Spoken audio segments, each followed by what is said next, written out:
Bonjour, c'est Pierre-Laurent Fassin du Belzic Festival en partenariat avec Télépro. Laurent Fassin, bienvenue. Bonjour, merci de me recevoir. Alors quel est le mot d'ordre de cette 12e édition du Belzic Festival? C'est un peu la nouveauté exceptionnelle dans une formule qui assure sa continuité depuis 12 ans.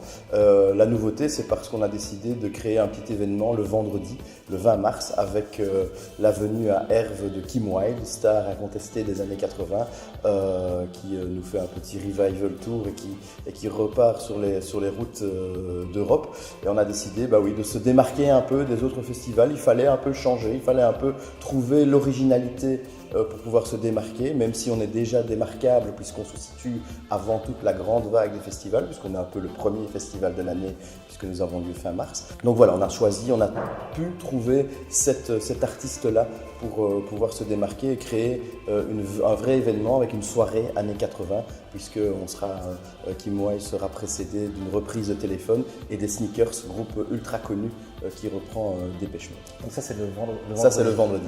Le jeudi, il y a une... Alors oui, ça c'est traditionnel depuis 2006.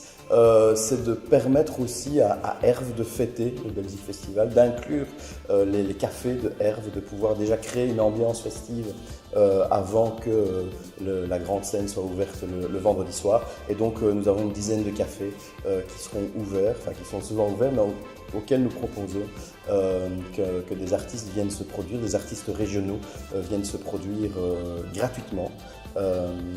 Dans tous ces cafés de Herve. On citera notamment cette année Bouldou qui va venir en concert, mais aussi Julie Carprino qui a été finaliste à The Voice l'année passée et qui elle jouera à Charneux au Bar à Rome. Donc voilà, c'est déjà la fête à Herve, la fête musicale à Herve dès le jeudi soir. Et le samedi, vous terminez en beauté avec une soirée 100% rock, 100% belge. Oui, 100% belge et 100% rock. L'idée du Belzic, c'est celle-là aussi, d'essayer de faire un maximum d'artistes belges, de mettre en avant les artistes belges, connus et moins connus avec le Belzic Café. Mais le samedi, en effet, cette année, on le consacre essentiellement à des artistes plus confirmés, évidemment, de la scène électropop. On va le dire comme ça. Par exemple, Sold Out, par exemple, Kid Noise, Compuphonique, régional en plus, puisqu'il est de Theux, mais également Nicolas Tesla et d'autres qui vont venir se produire sur la scène du Belzic. Donc voilà, il y en a vraiment pour tous les goûts sur ces 3 jours. Est-ce qu'il est facile de convaincre les artistes de venir à Herve pour le Belzic Festival? Est-ce que c'est un festival qui attire C'est un festival qui a trouvé sa place parmi tous les festivals qui ont lieu dans notre pays et en communauté française.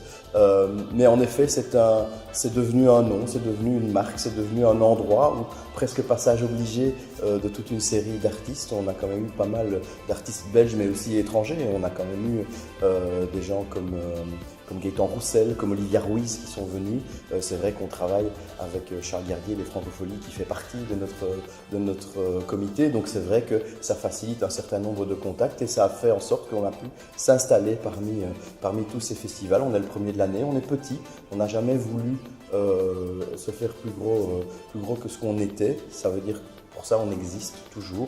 D'autres festivals en 2004 se sont créés en même temps que nous, mais ici, malheureusement, on n'existe plus. Et donc, je pense que le Belzic est vraiment devenu, je ne vais pas dire un passage obligé, ce serait prétentieux, mais en tout cas, un endroit presque connu et reconnu pour tout artiste.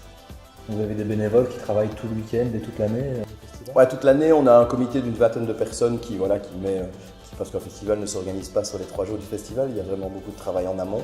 Mais pendant ces 3 jours de festival, on a 150, 200 bénévoles, quasiment toujours les mêmes depuis un certain nombre d'années qui reviennent. Sans eux, on ne pourrait pas faire un festival. Sans nos partenaires, bien sûr, comme Télépro, on ne pourrait pas faire un festival. Mais sans les bénévoles qui sont là pour les bars, les entrées, l'accueil des artistes, tout cela, on ne saurait pas le faire sans eux. Donc c'est vraiment, ce festival tient aussi grâce à eux.